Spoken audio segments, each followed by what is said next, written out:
We setting up today? My brother-in-law, All right, and what's his first name? Kevin. Jimmy took my sheet. He got his first name. There you go. And this involves some new ordinances in Kevin's neighborhood. Does he have a temper? I mean, will he go off, you think? Yeah, I believe he will. Oh, good. Make sure the bleeper's hooked up and on and everything. You got it. It can be hooked up, but it's got to be on. It's on. Actually work.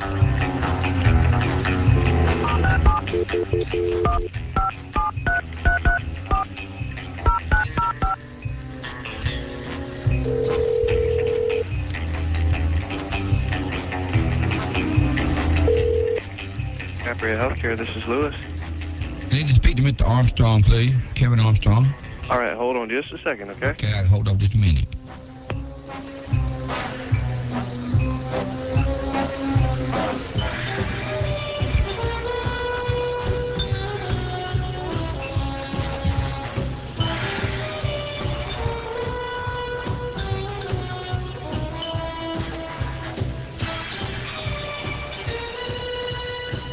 Hello? I'm trying to reach Mr. Armstrong, Kevin Armstrong. Speaking. Yes, sir. You live on Concord Lane out in Jackson? Yes. Number 350? Yes. This is Bobby Litchfield with the Jackson Commissioner's Office calling to inquire about a fence that's around a swimming pool in the backyard. Uh-huh. We had received actually 2 phone calls over the past period of about 30 days regarding some activity in the yard that they just complained about, and when the city pulled up to see if there was a swimming pool there, there's no ordinance. I mean, there's an ordinance, but there's no permit for the fencing that was built in that on that property. And that's what we need to talk about this morning, Mr. Armstrong. I don't live in the city of Jackson. Well, it's still you within the building code requires a permit if you're going to do any fencing or anything. There's regulations on what kind of fence you can put up. Okay, what kind of regulations? What's that now? What kind of regulations? Well, there's a variety of ordinances on the actual books for that area. In other words, like the fence that you got that you have to have around the backyard. We show no record of your applying for a permit for it. The fence planks have to be about 1/8 inch in between each plank. There's all kind of safety codes on that just to protect the children. If you have a swimming pool, you have to meet all of these things. Okay, could you just send me a copy of that ordinance? Well, no, it's a little bit more serious than that. Based on the complaints that we got, I see here from the tax records you actually live in. It's in Fruitland, Missouri. So it's the Fruitland. The ordinance is the same. It applies to anybody with a swimming pool in either one. What do you mean complaints? We've had complaints from somebody. I From guess who? it lives. I cannot reveal that. It lives near you. Well, I'll tell you what, if you can't tell me who complained, then activity in the back by the pool, loud, I guess, music or something back there at the swimming pool. that's pretty possible, yeah. From one of the neighbors over there that said, and I just, I have to protect their privacy.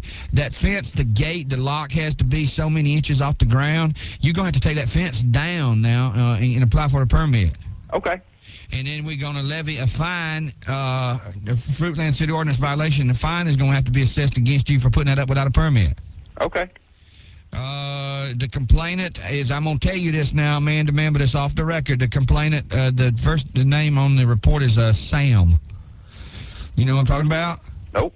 All right, well, I wasn't supposed to say that, so I will just pretend that never happened. We're going to send someone out there in about an hour. Can you meet them out at the house? Nope. Well, you're going to have to. They can meet me after 5. What? No, this needs to be dealt with this morning. I have a job. I can't leave. We will go ahead and take the fence down for you. Is okay? You may want to talk to the neighbor behind me before you do that. Why is that?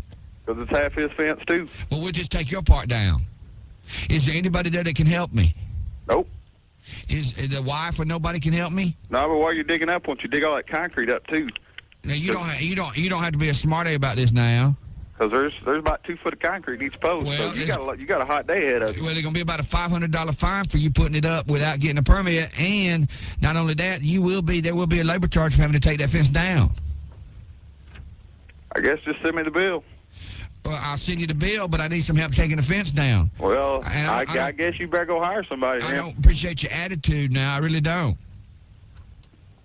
You know, I deal with all types, and once in a while, off the record, it takes an ass whooping to, persuade somebody to do the right thing. Yeah, it sure does. Yeah, it sure does. And I wasn't in the mood, to do it today, but I will if I have to. We'll turn it right into ass whooping Wednesday. Well, I tell you what, when you get done turning that fence down, you probably ain't gonna be able to do that. I imagine You're gonna be pretty tired. I imagine with the help of your sister-in-law Melissa, I could handle your ass. I doubt that too. I imagine she could. I imagine she could take it. On some days, yeah, she probably could. On some days, and this would be one of them days, Mr. Armstrong. Hey, Kevin. Yeah. Hey, Stephen D.C. calling with Melissa on the line right now. Hey, Melissa. Hey. And Melissa, it's one of them days. Melissa, you owed me that. You definitely did. I got you. Finally. Let's take that fence down. It was all Melissa's idea, Kevin. Yeah, I seen all my employees going to the back here, and I figured that's what they were listening.